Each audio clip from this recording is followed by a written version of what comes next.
everybody. I had to reboot my computer here. And I think everything came back. Um, I think I'm also going to make an appointment with our IT department to see if my disk is full. It doesn't seem to be, but boy, it's been so slow lately. And tonight it just locked up. Anyway, happy Tuesday, and welcome to another uh good natured gathering. um I have to tell you, I spent a lot of time outside today. We have another WGN gig coming up a week from Friday. It's going to focus on aquatic things, probably mostly macroinvertebrates, but the segment is still taking shape. um I was envisioning a whole look at dragonflies, but um since a lot of this is going to rely on me being able to either get the videos or get the photos, we might reboot at the last minute to something that's easier to photograph. But anyway, I was over at Leroy Oaks today, and my goodness, if you want to just immerse yourself, and you can, I suppose you could literally immerse yourself. I almost did a couple of times in the pond behind the nature center. But even if you just sit on a rock, somebody has pulled a picnic table over near the creek's, I'm sorry, the pond's edge. That pond that's behind the nature center was dug out years and years ago. I don't remember if it was the family that used to live in the house that's now Creek Bend Nature Center, or if it was the nuns, the Franciscan sisters that lived there later on in its existence. But it's a nice sized pond, and it's spring fed. So even though we're in the midst of a drought, I actually heard the term flash drought today. Like the drought just came upon us suddenly. Um, Even though we're not getting much rain, that pond is still full. The spring is still producing water. In fact, at the opposite end, um, the what would that be? The north end that's nearest to Fearson Creek, where there's stones that have been piled up to block the water in, kind of like a little dam. Water's trickling through that. That's how much water is in the pond right now. So lots of life still in there. We're going to take a look at bits and pieces of that, as well as other bits and pieces of nature that I've encountered over the past week. So with that, let's go ahead and let's get started with our screen share for tonight. Gonna move this out of the way. And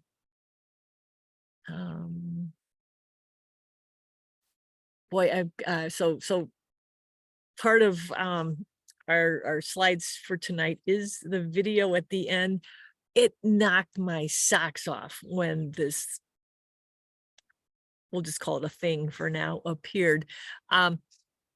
Even if it doesn't play, I've got fingers and toes crossed that it will, you're going to be super surprised. So if that's not incentive to stay awake for the next 50 minutes, I don't know what is.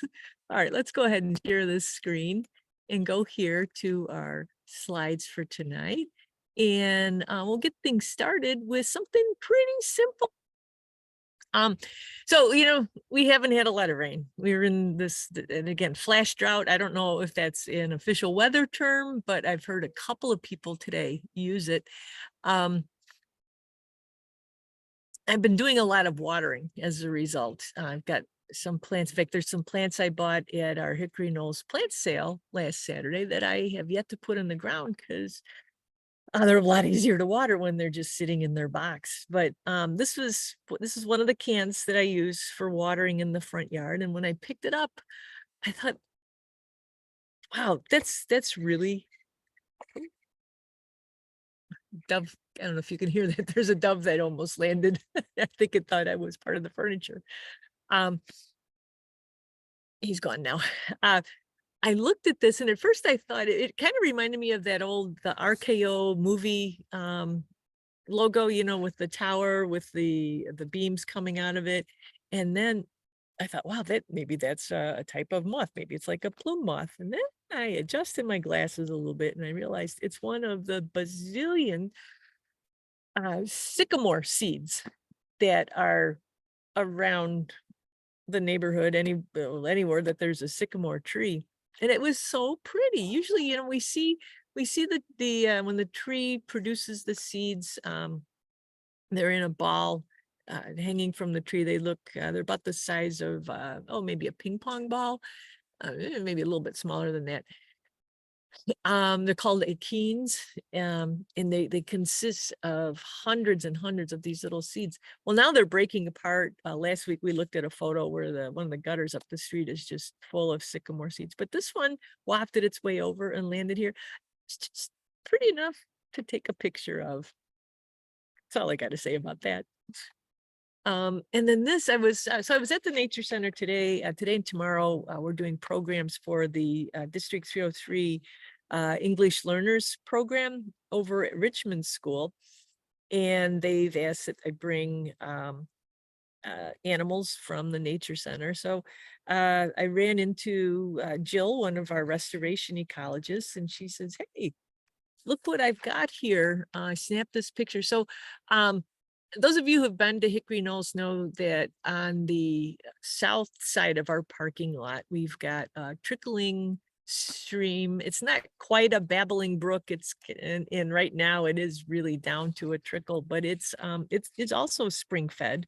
Like the pond at Creek Bend. It was a spring that was actually accidentally brought to the surface. It was uncovered, daylighted, I think is the term people use, when the Nature Center was built. And the decision was made to, rather than cover it up, to keep it where it might attract or possibly help our local wildlife.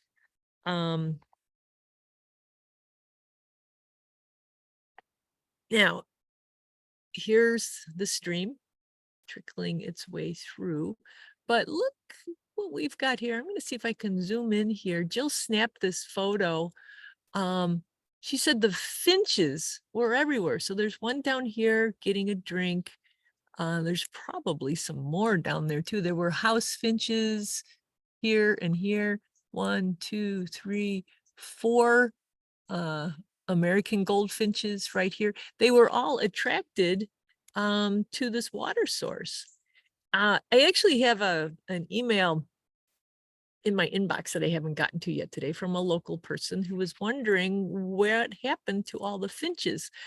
He said the feeder is full, but there's no finches. I kind of wonder if right now food in a feeder is not as high of a priority as water is. I want to ask this person if they have a water source for their birds too, because there are an awful lot of plants. There's still some seeds left over from last year. There's trees that are shedding their seeds. There's lots of food available for finches right now, but water is at a premium. And look at how they have gathered up here.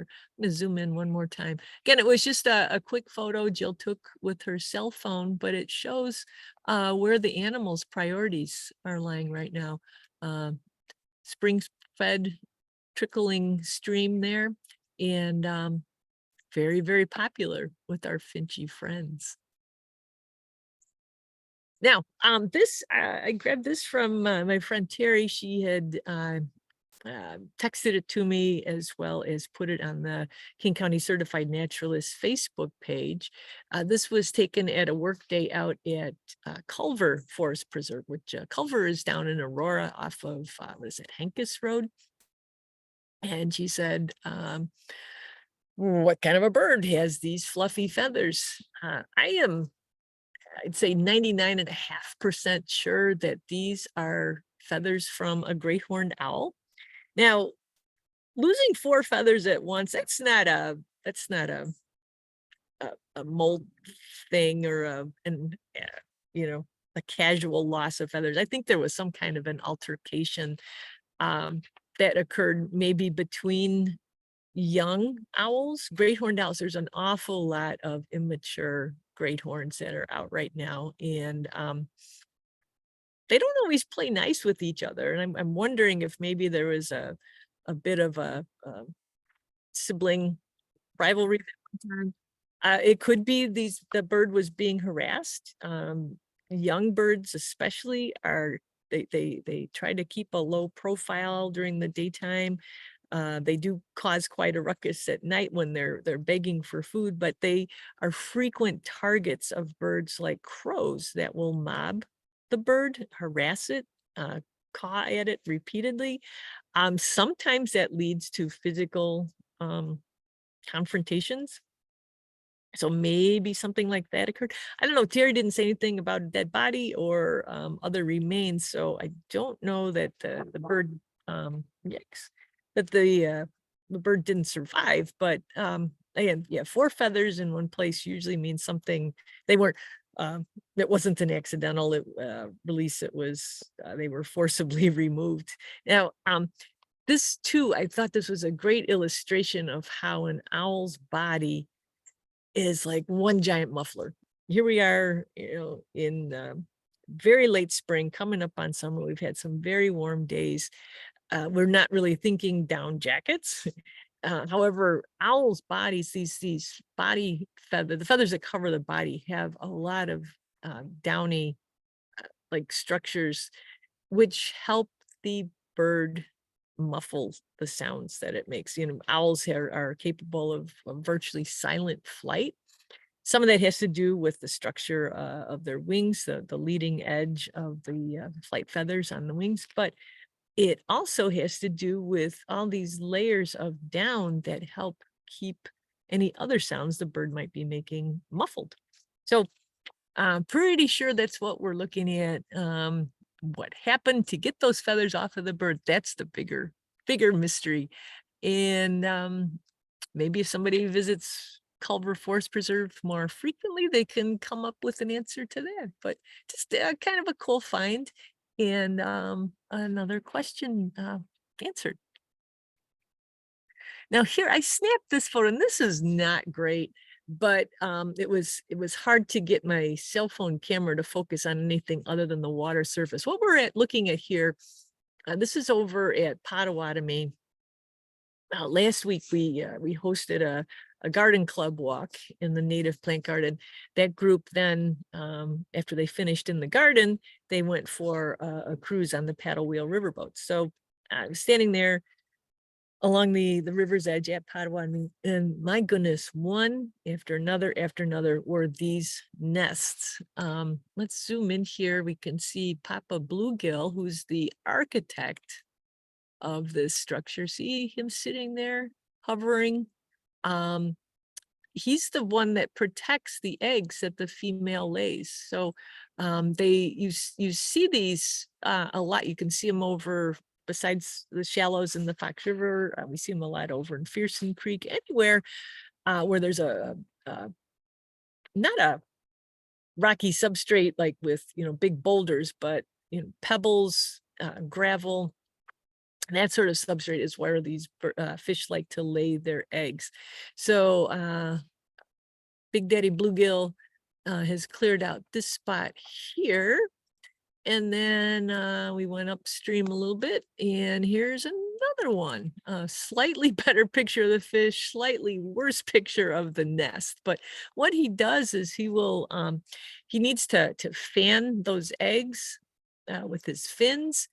And this area that he clears out, he'll use his fins. He'll also use his mouth to move stones and create a little nest that he will then guard from all the things that like to eat fish eggs.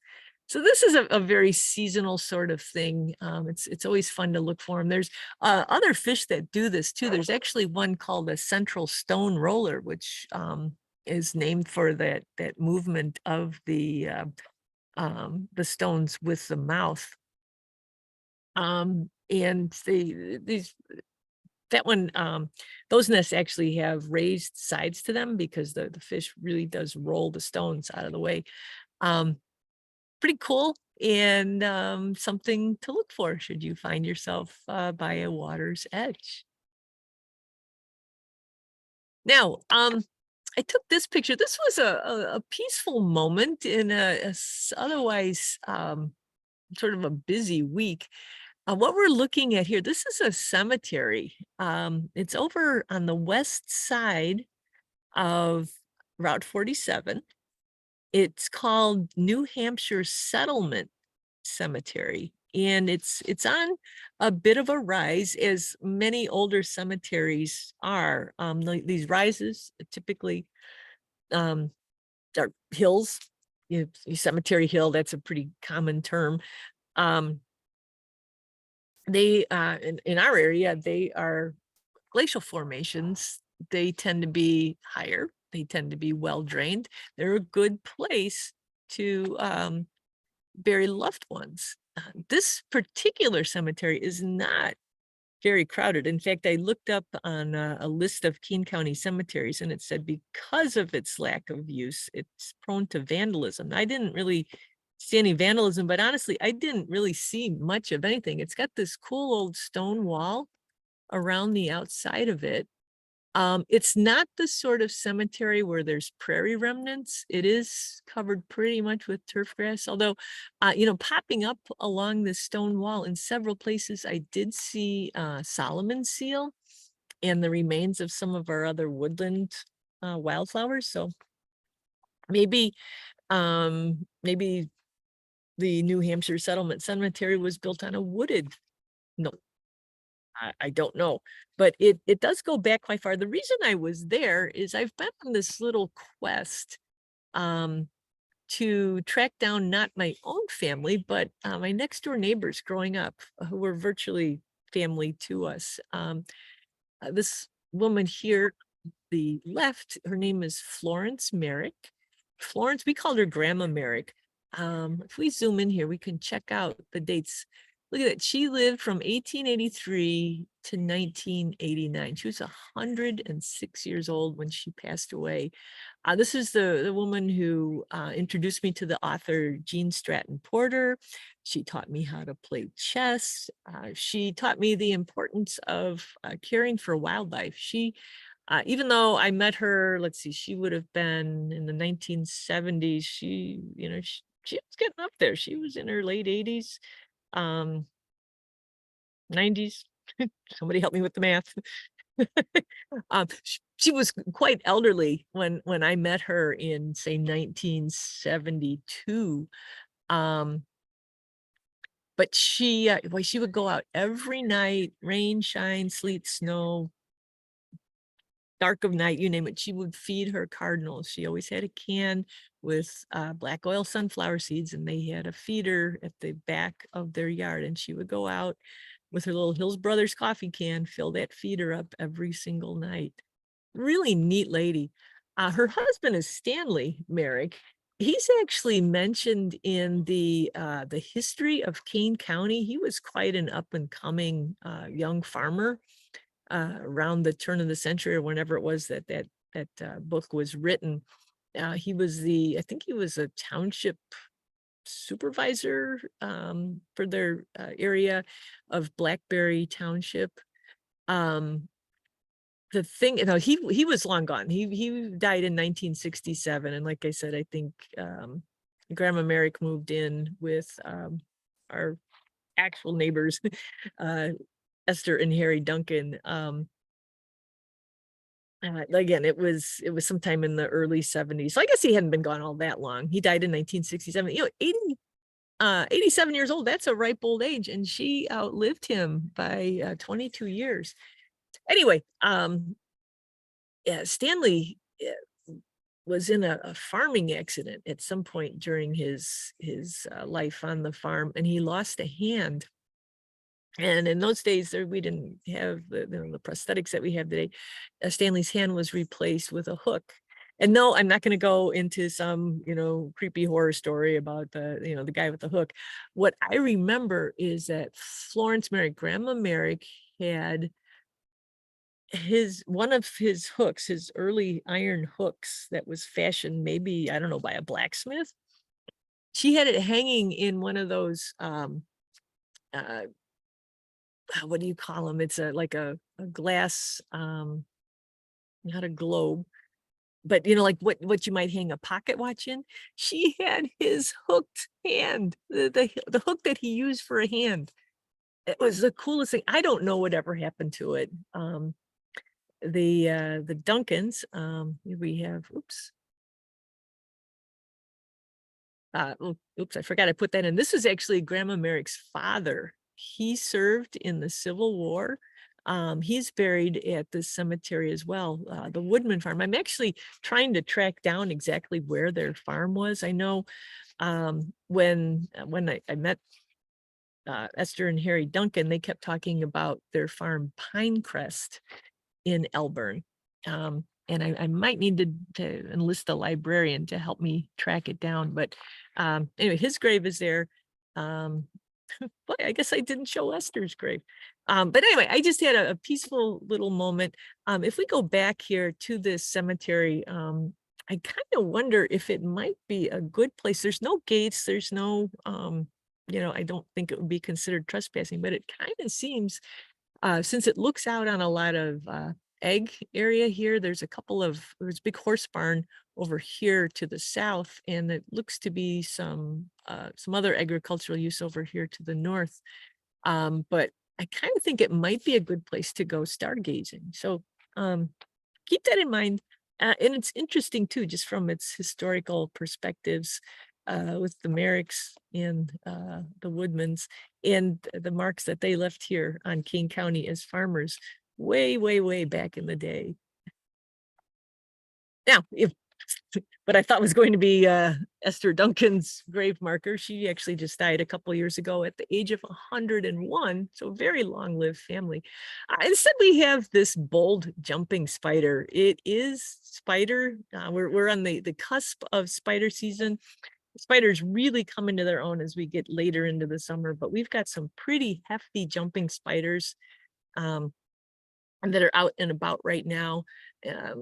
As with most spiders, the female of the bold jumpers is the biggest. This is a spider that's got a great species name. It's called audax, Pheidipus audax. Audax, like audacious. This is a spider that will track you as you are moving. These are sight hunters. Jumping spiders don't, they can and they do create silk, but it's not for catching prey. They will leave a little drag line behind them if they need to quickly go back to a lair. Now there's no drag line here because this is a jumping spider that I relocated from my leg when I was over at Delnor Woods the other day.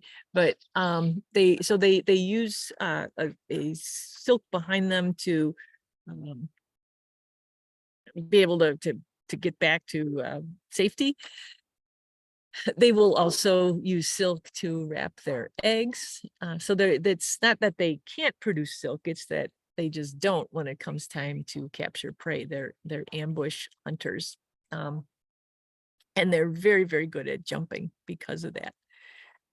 Their family that not just the bold jumping spider, but most of the jumping spiders we have in this area, they belong to the family called Salticidae, which means the jumpers.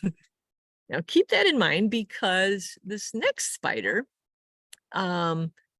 this is a striped lynx spider.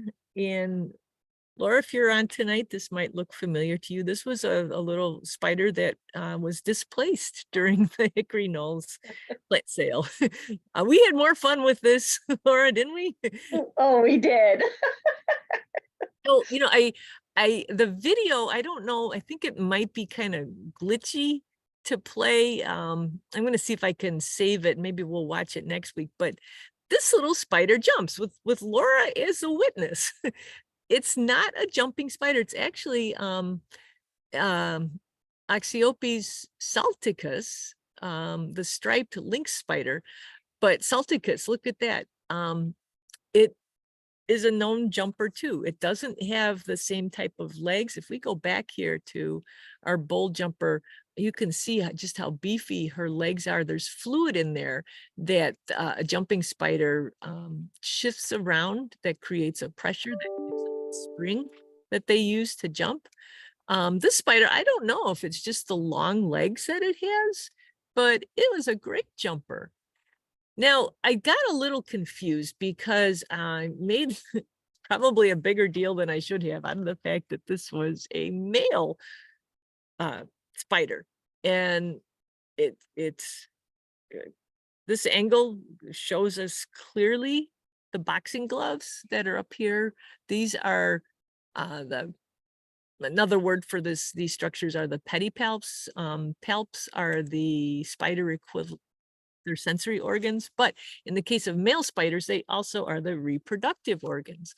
Well, I was pretty sure of the identification once I started digging into it. Lynx spiders, we have a few of them in the area. And by the way, this spider was so small, I didn't want to risk putting a lip balm next to it for fear of crushing it.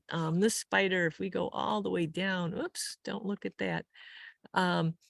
This was probably, oh gosh, I don't know if the body was even a quarter of an inch long, maybe a quarter of an inch long. Definitely, including the legs, probably a half an inch. So tiny, tiny. But clearly a male. If you look up the striped lynx spider online, in fact, well, we can probably do that here, can't we? They show a spider that looks kind of metallic. And I thought, wait a minute, what's going on here? Here,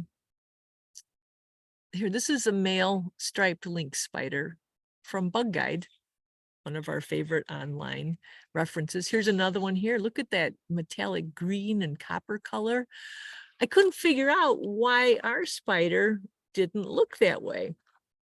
All the females, in fact, looked very much like this. Well, come to find out, this is an immature, I saw the term penultimate. So the next to the ultimate age. So it has one more molt before it gets this metallic look to it. So it's already pretty cool looking, but it's going to get even cooler. We took it outside. I always consider carefully whether a spider is an inside spider or an outside spider. But lynx spiders are definitely outside spiders. In fact, during a visit to Delnor Woods this week, I saw a lynx spider on a plant there as well. So it's a male striped lynx spider, not quite fully mature. Again, it's these boxing gloves here that shows his reproductive organs. If we go here, if we change this to female striped lynx spider, we're going to see that here's one. See how the palps lack the boxing gloves, and see how similar her markings are to his.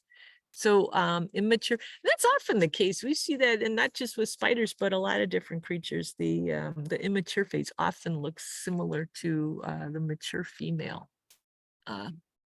So female palps, no boxing gloves, male palps, boxing gloves. And that's not just lynx spiders, it's pretty much any spider on the face of the earth.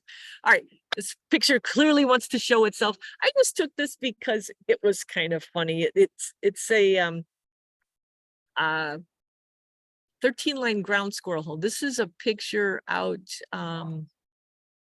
in the lawn next to hickory knolls. We have 13-line ground squirrels everywhere. They are the prairie equivalent of a chipmunk.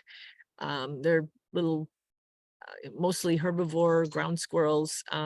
They have elaborate networks of tunnels underneath the ground, but with this lack of rain and lack of their repeated paths back and forth into their hole becomes quite obvious. We can see the squirrel goes this way, the squirrel goes this way, this way, this way, this way, and this way. I just thought that was pretty cool. All these pathways emanating from this one central hole. Yeah, the 13-line ground squirrels are kind of the bane of the gardeners. This patch of grasses right by the community garden plots, but they are they've always been a part of that area. And it's funny, we do not see them in the woods because they are grassland ground squirrel, and we don't tend to see chipmunks out in the garden plots because they are woodland animals. So similar animals perform similar functions. They have a similar niche, but in separate types of ecosystems. All right, so since we're looking at scrubby things, this is another little plant that it doesn't look like much, but it's one of my favorite things about this time of year. It's not even a native plant. This is pineapple weed. I've made you can steep the flowers of pineapple weed when you crush them. Now it doesn't smell like a fresh flown in from Hawaii pineapple. It smells more like you know those dum dum suckers, the pineapple flavor. That's what this variation of pineapple smells like. It's actually kind of similar to chamomile. So you can pick these plants. Again, they're not native, so you know, even if you're picking them in a park or forest preserve, I don't think anybody's gonna say anything to you. They do grow in waste areas, so it's not even like you'd be treading and sensitive soil or anything like that. This is in our crushed lime paths. But you can pick these, give them a little, well, give them a rinse because they're especially with our lack of rain, they're going to be covered with the grit from the soil around it. But then you can crush them a little bit and then steep them and then strain the water, and you have a really nice, refreshing summertime tea. Pineapple weed is listed in Dick Young's Wild Plants and Natural Areas of Kane County. And he describes it as a ornate light green annual to 1 foot with finely dissected leaves and unimpressive button blossoms from June to early September. It's interesting. I always associate this with earlier in the summer, and maybe it's because of where it grows on our trails. Maybe it gets trampled as we get later on in the season, but I always think of this as a June type of delicacy. He says when it's crushed, it smells of pineapple. It often forms colony bands where the ground is too compact to support much else. So yeah, it's a happy little thing to look for. And even if you don't pick it, if you walk over it, if you do happen to step on it, you will definitely notice the smell of dum dum sucker pineapple aroma. Now, all right, so this is another this is column worthy right here. And I know it just looks like wood chips, but if we zoom in, we're gonna see a really cool creature here in the middle. This is a bumble flower beetle. This is another picture that comes courtesy of Jill. This picture was taken in the wood chips of the propagation area, which is something our restoration crew started a couple of years ago, taking seeds that are harvested throughout the, in fact, they've already started their harvesting woodland wildflower seeds now, things like Jacob's ladder and Dutchman's breeches, you know, the early spring wildflowers that we talked about a couple of months ago, their seeds are now ready to be harvested. So our crew takes a fair number of those seeds. Well, some are, you know, just processed and then spread again in the fall for germination next spring. But there's also some seeds that are being propagated into plants. Jill's background is in horticulture, so she's uniquely suited to be able to do that. Well, she was out there the other day watering, and she happened to notice this beetle. Now, when she tracked it down and took its picture, it looks like a wood chip. But she said when it was flying, it didn't fly. It flew more like, she said it flew more like a fly or a bee. It didn't fly like a beetle. You know, usually when a beetle flies, these stiff wing covers move forward, and then the wings underneath are what creates the power for the flight. These flower beetles, their wing covers don't move at all. They just slide their wings out and buzz around. They're wonderful pollinators, and they're actually a beetle that is helpful to have. They're in the same group of beetles that has some other species, some chafer beetles that are known to cause plant damage, but these are some of the helpful beetles. With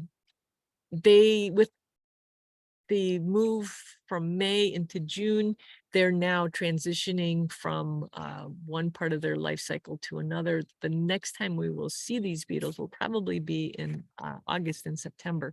I'm hoping that we can find more examples of the adults, maybe even get some grubs to rear, and then write a column about what's going on around us with these cool beetles that fly like bees.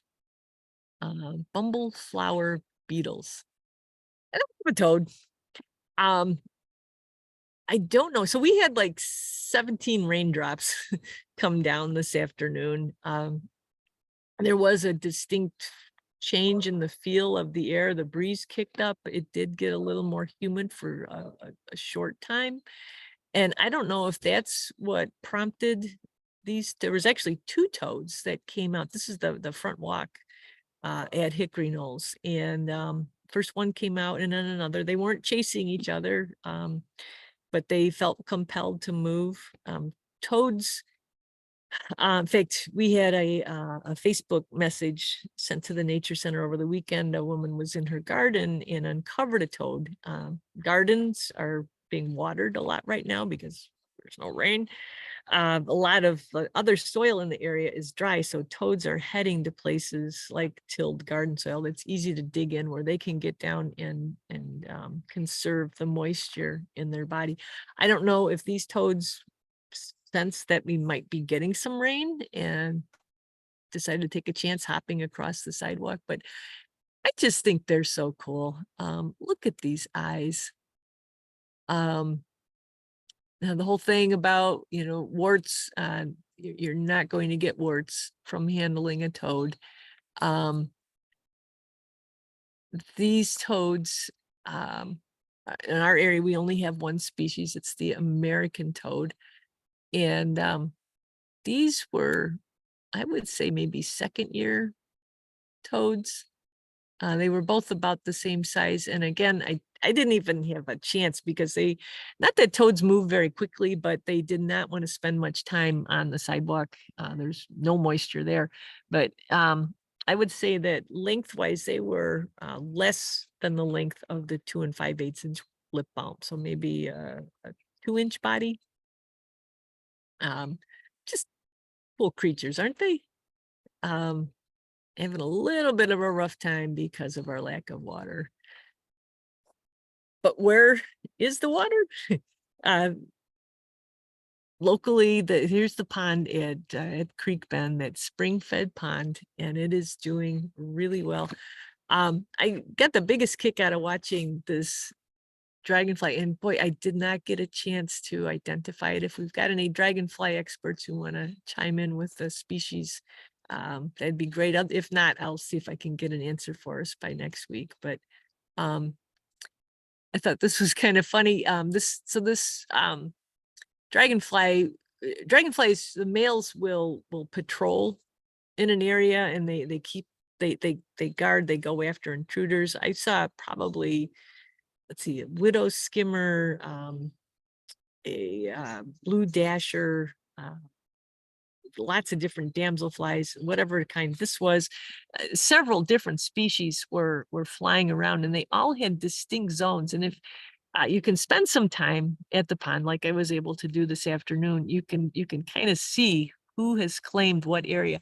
This dragonfly would take off from this post, buzz around, clear the area, and then come back and sit and kind of pivot from side to side watching. And then if any other dragonflies zoom near, he'd come out again. What I thought was also kind of cool, I didn't realize it, a spider cast its skin on the bottom of this leaf. So we've got the dragonfly here and we've got the cast skin of a spider right underneath it. Speaking of spiders, I don't know if it was the spider. This was probably a good 6 or 8 feet away from where that dragonfly was, but let's zoom in here. This is one of our fishing spiders. And I think this is a male. Look at that. We've got some palps here that are enlarged. So we've got the boxing gloves here. This isn't the best angle for counting markings, but if I use the pointer here and we go 1, 2, 3, 4, 5, 6, there's 6 white dots on the abdomen of this spider. There's also the very obvious white lining, but that's not what the spider was named after. It was named after those 6 dots. It's called the 6-spotted fishing spider. So this was a male hanging out on the water. Fishing spiders are another group of spiders that don't spin webs to catch their food. They are ambush predators as well. Fishing spider is a little, that's kind of pushing it. I know some of the bigger females, and these are spiders that can get quite large. Boy, the legs, they've got long legs like that, and that it does allow them to take advantage of surface tension on smooth water like this. They can walk on top of the water ever so gently. The bigger females will sometimes catch small fish, hence the name fishing spider, but they eat a lot. I would say most of their diet is probably other invertebrates, or bugs and things like that. But he's just sunning himself. Now, let's zoom in on this one. I thought this was kind of funny. 1, 2, 3, 4, 5, 6, 7, 8. Pretty sure this is still a 6-spotted fishing spider. Maybe it got a little ambitious with its dot production. This is, again, a bad angle for looking at the palps. This is a different spider. It did not have enlarged palps. So we're going to say this is a female hanging out there looking for something to eat too. She looks bigger. She was maybe 1 molt bigger than the male, not really notice, it wasn't, I'm pretty sure they're the same generation of spider. But they do hang out. There were a lot of spiders because there was a lot of insects. There was a lot of insect activity today on the edge of the pond. Now, I was poking around in the cattails. I was actually, those of you who know, I like to poke around in these cattails at Creek Bend looking for water snakes. I didn't really have snakes on my mind so much today as the dragonflies, but I would probably been there over an hour when I finally started to look around and I saw what stage our cattails are in. Now, these are narrow-leafed cattails. We've got broadleaf cattails in this area, and we have narrow-leaf cattails, and then we also have a hybrid cattail that's the broadleaf and the narrow-leaf cross. The narrow-leaf is much more aggressive. People always look at me kind of funny when I say we're removing cattails at Otter Creek Bend Wetland Park, or we're removing the cattails at Fearston Creek Fen. Cattails do grow in wetlands, but there's some that are much more aggressive. These narrow-leaf cattails will dominate, and they'll push out not just other cattails, but lots of other emergent vegetation. So that's what's going on here. But this is we've got the male part of the flower producing pollen up here, and then we've got the female part of the flower. This part's going to grow. It's going to get to and the narrow-leaf cattails, they don't get real big around, but it's gonna be about the size of a hot dog. Our broadleaf cattails, by comparison, their flowers when they're mature are more like the size of a corn dog. So, thicker, um, because it's a broader leaf plant. But this is the stage that we're at. I'm told that you can do lots of things, that cattail pollen is edible, that you can, I don't know if you grind it and incorporate it into batters, pancakes. I have always wanted to cook with cattail pollen. Didn't collect any today. I might head out to Otter Creek Bend and see, because we have a lot of narrowleaf cattails there too, and see if that might be some sort of recipes I could pass along. Might be something I'll want to keep to myself. We'll have to see. But anyway, cattails are flowering and pollinating right now. Now here, so again, I was focusing on the odonates, the dragonflies and the damselflies, and I was trying to get some video footage of a dragonfly female that was depositing her eggs in the water. And if you can picture a stone skipping across the surface of the pond, that's what this dragonfly looked like. She was dipping her abdomen into the water about every maybe 3 feet or so, and moving at a really fast speed. So she was skipping across the surface of the water, depositing her eggs across the pond. That was too much for me.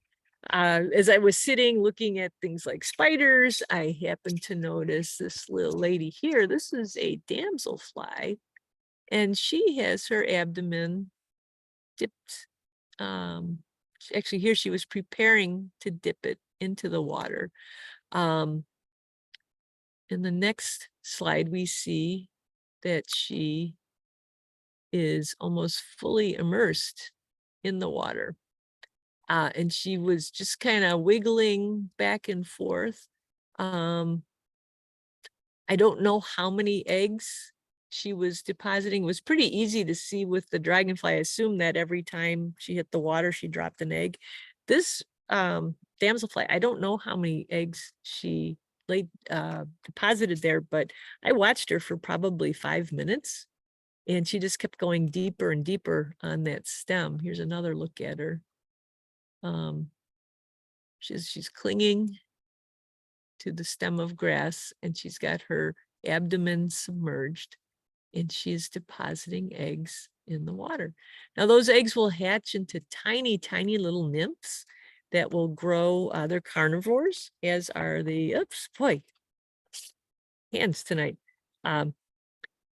Let's go back one more time. Those tiny nymphs are carnivores, as are the adults. They eat insects. They do a bang-up job controlling our mosquito population. So they're going to feed and grow and feed and grow. They, in order to cast their skin, they will climb up on little pieces of vegetation like this and split the back of their exoskeleton to climb out, go back in the water, and then do some more growing. So that happens over and over again over the lifespan of all the instars, of the immature nymph. They only molt, their final molt is a nymph. They come out with their wings. They do not molt anymore once they're in this adult stage, like this one is. All right, so yeah, you see there's a bunch of frogs. This is a green frog. This is a male green frog. Look how big his ear is in relation to his eye. We know it's a green frog because there's this ridge that goes down the back. I took a lot of frog pictures today. I don't know how many I ended up putting in our slideshow today. What's the most iconic image you can picture of a frog? A frog sitting on a lily pad, right? Well, they were doing that today too. This is, I believe this is a female green frog. Let's zoom in. See how much smaller the ear is in relation to the eye? Again, it's got the fold of skin down the back. So it's a green frog, not a bullfrog. But that ear is much smaller on the female than it is on the male.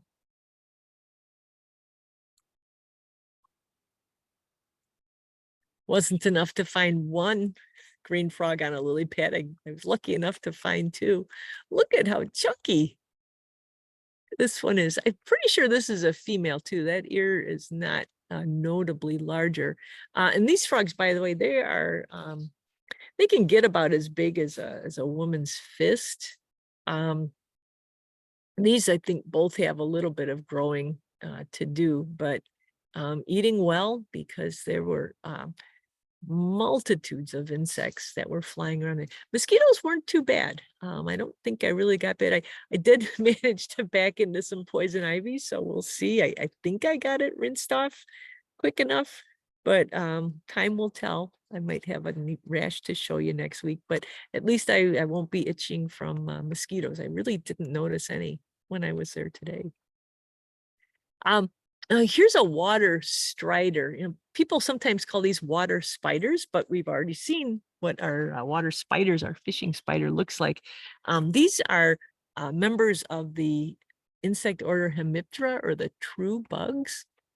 They are predators. They have piercing and sucking mouth parts that it's hard to see because it's on the underside, but they scoot around. They use take advantage of the water's surface tension to skate around on top of the water. And they feed on both living and dead insects that you can see are all over the top of the water here. I had a lot of fun watching these. In fact, they do this kind of cool backflip.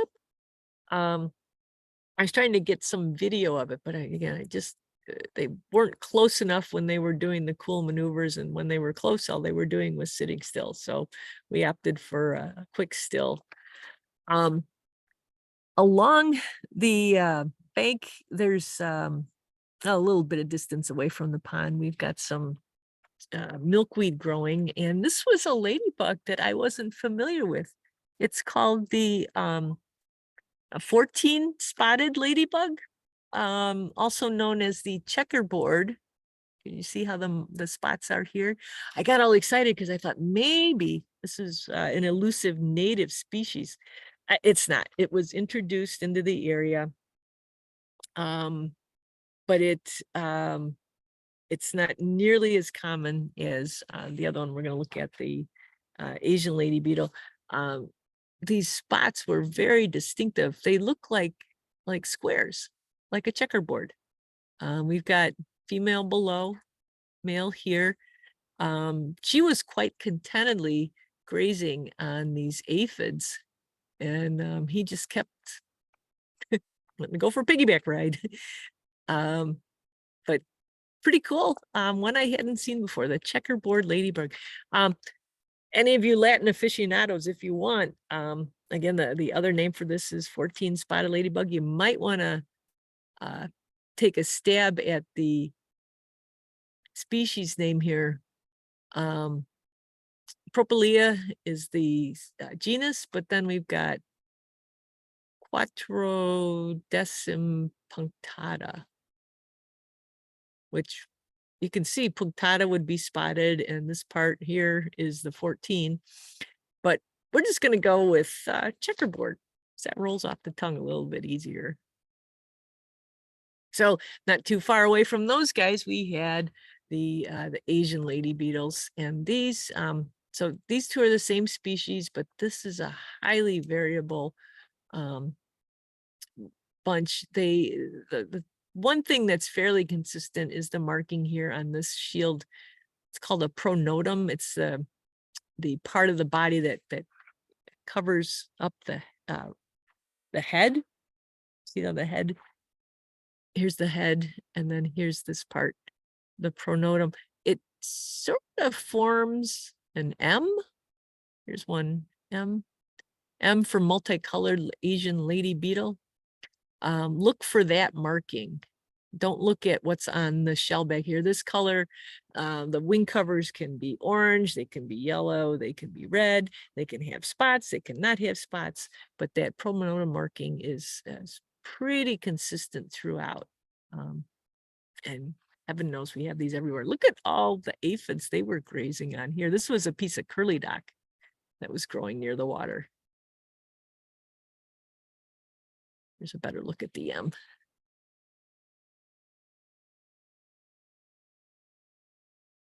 All right, just a couple little non-native things.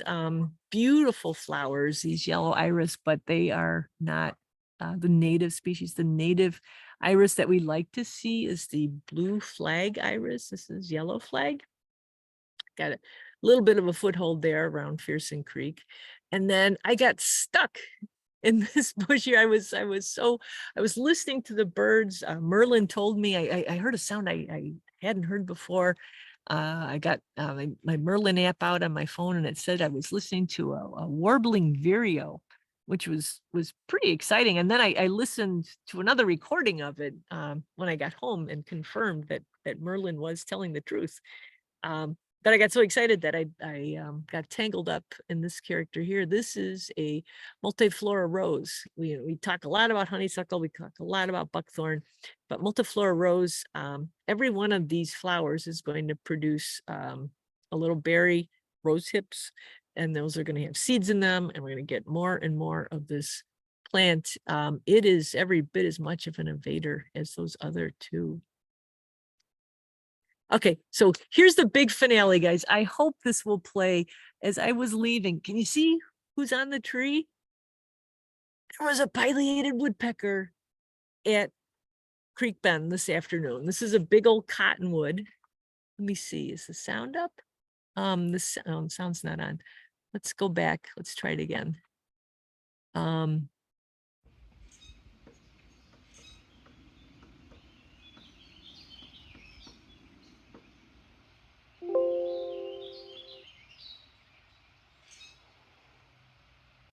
I heard the thump, thump, thump. And there he was.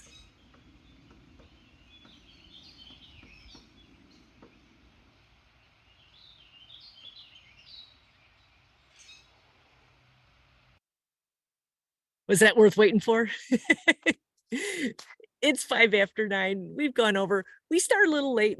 Totally my fault. Let's stop the share here. I see we've got a couple of chats to get to before we for tonight.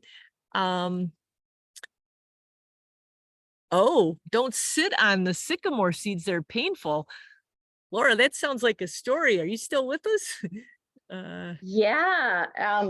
Elizabeth has, her neighbor has a sycamore, and it's incredible amount. I don't know if you call it a mast, like you say with acorns, but tons of the balls of the sycamore seeds. And they had kind of the balls had kind of erupted a little bit, and I went to sit on her swing, and man, they stick you. Really? Yes, and they don't look, they don't look harmful, but wow, yeah. See, I thought they were just all fluff, but no. That's what I thought too. Oh, how cute, and then I sat down in a bunch of them, and I realized. Well, this is good information, Laura, because there are sycamore seeds everywhere. So I'll make sure that one it did fall off of the watering can, but I'll dust off. In fact, there's probably even some sitting out here on the deck. Yeah, I mean they're cute little puff balls and everything, but once they kind of explode or whatever, watch out. Huh. Yeah, good to know. I never encountered it before, but there's this year there were so many on that tree that was all over their yard, and yeah, don't sit down on them. Wow. All right, we'll see. The show that's got it all. Good safety tips too. Thanks, Laura. Sure. Well, the next comment's from you too about Bluff City. Oh, Bluff City Cemetery. Yeah, that's a big cemetery. It's so beautiful. I visited there.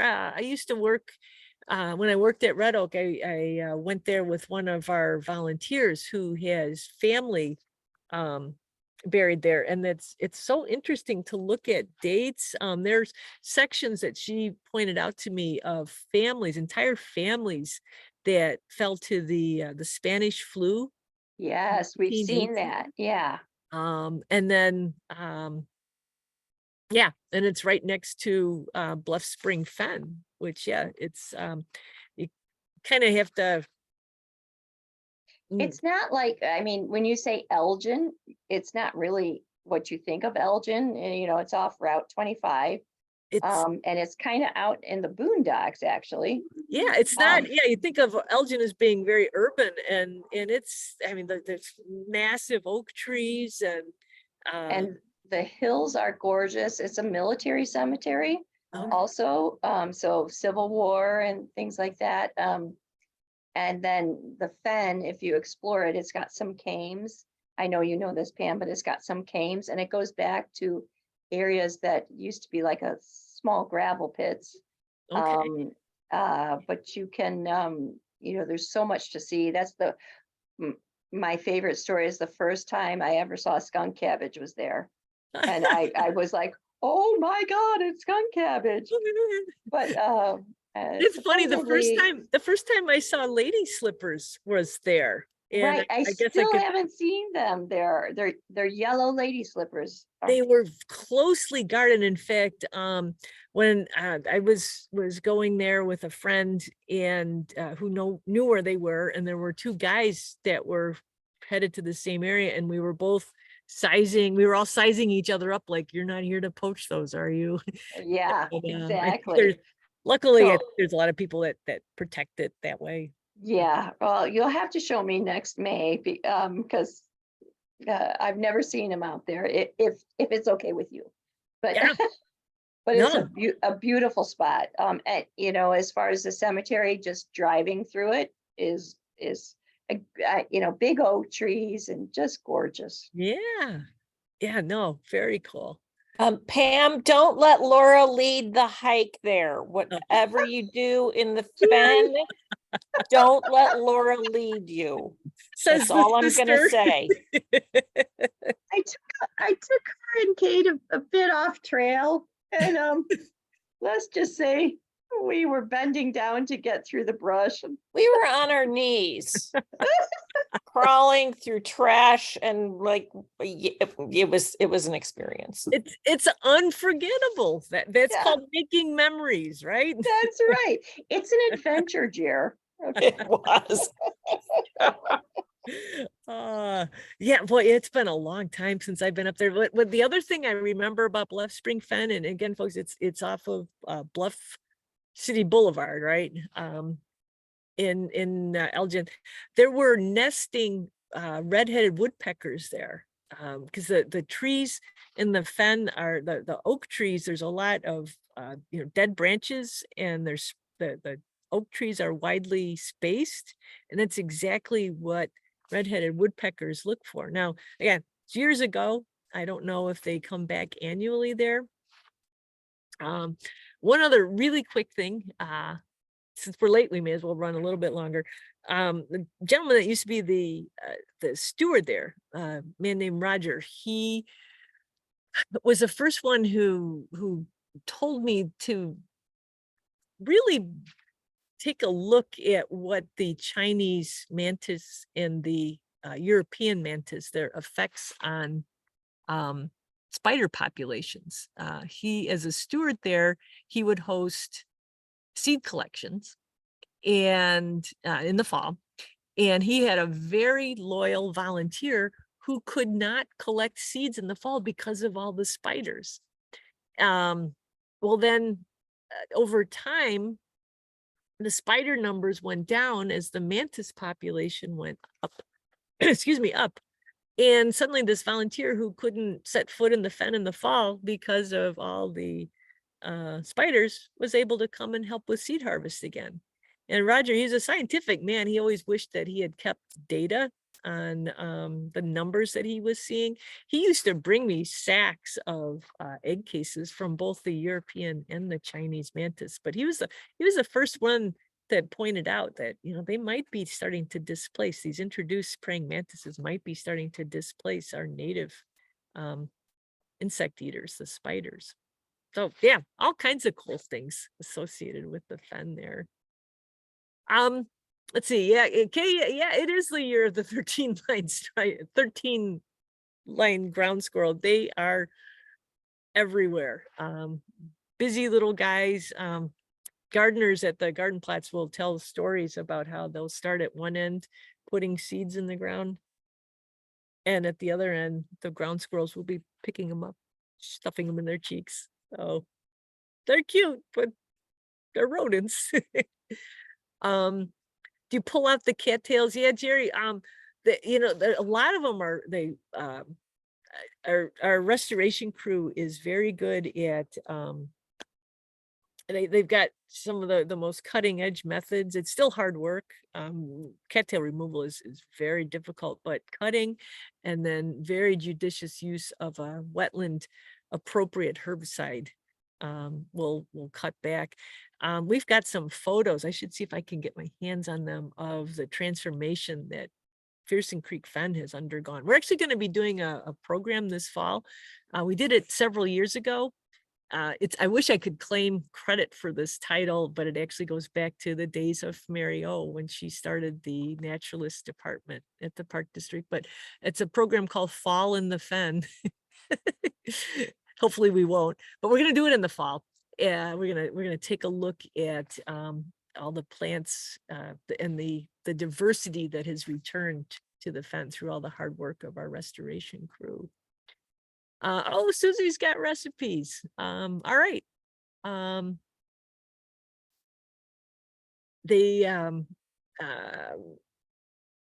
Susie's okay. So Susie's she's gonna come through for the group. She's gonna share some cattail pollen recipes.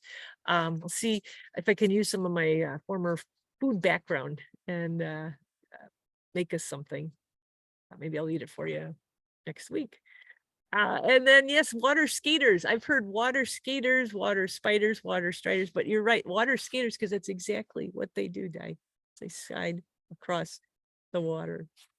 All right, folks, we've gone way over. It is now 9:15. It's bedtime for all us good little nature nerds. Really appreciate you tuning in tonight. We'll have more good nature for you next week. In the meantime, have a great rest of this fine early June weather. Pam, Fingers Pam, crossed it's raining. Pam, I think you don't have it next week. Oh, Because when I went to sign up, I thought it was the 6th. Oh no, I'm sorry. It's the first 2 weeks and then the third week. I'm sorry. I think it's the You're right. 20th. Is that right? Right. Yeah, Okay. you're right. I'm sorry. It's the 6th, the 13th, and we're off the 20th. You know, Okay, I sometimes- apologize. No, you're fine. But you know what? Sometimes, because I never note on my calendar what night I have off. So sometimes I'm getting ready and I end up talking to myself. So. Yeah, no, I just signed up yesterday. So I know it's the 1st, the 2nd, and the 4th. All right. Yeah, it's kind of all over. And then next month it's the 4th of July and then August, I think it's August 1st, but Okay, we'll see you next month or That next sounds- week. that sounds Next good. week. All right. Good night, Thanks, everybody. Pam. Have a good one. Thanks, Night, Pam. Pam. Good night. See you soon. Night, Pam.